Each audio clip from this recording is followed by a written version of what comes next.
జీ5 ఉండగా మీ favourite TV shows ని మీరు అస్సలు మిస్ అవ్వలేరు. Complete free. అమ్మా, ఏంటి రుద్ర? నువ్వు ఈశ్వరి వాళ్ళ ఇంటికి వెళ్ళావా? అవునరా.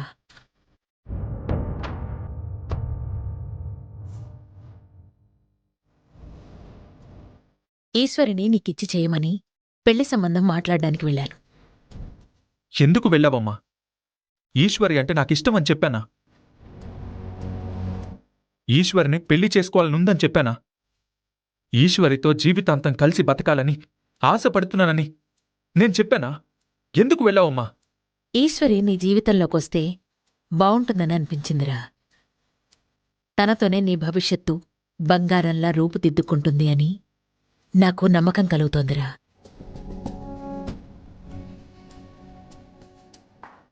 వెళ్లే ముందు నన్ను ఒక మాట అడగవా? ఏమని? ఈశ్వరి అంటే నీకిష్టమా అని.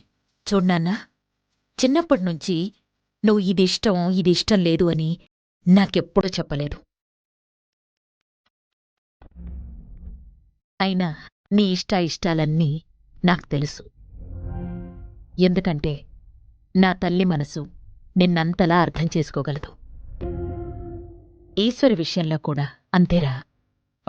అమ్మా, అవన్నీ వేరు, ఇది వేరమ్మా.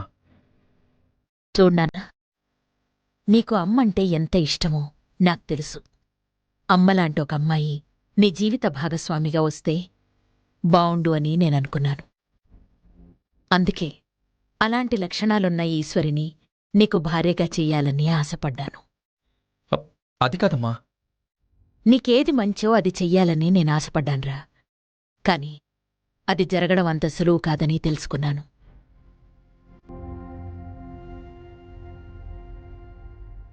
చూద్దాం ఇకపైన ఏం జరగనుందో. సరేరా, నువ్వెళ్ళి ఫ్రెష్ అయ్యిరా. నా చేతులతో నీకు తినిపిస్తాను. అలా తినిపిస్తే నీకిష్టం కదా? ఫ్రెష్ అయ్యిరా. అలాగేమ్మా.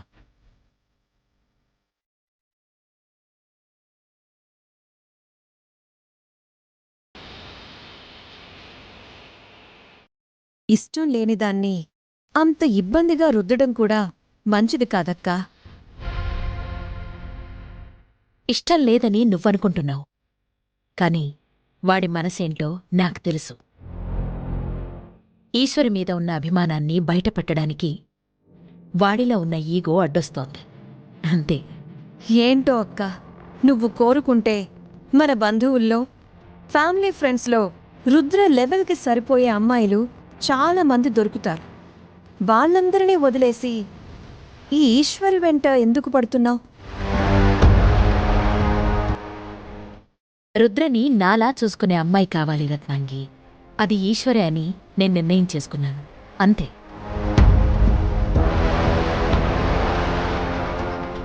జీ5 యాప్ డౌన్లోడ్ చేసి అన్ని ఎపిసోడ్స్ పూర్తి ఉచితంగా చూడండి.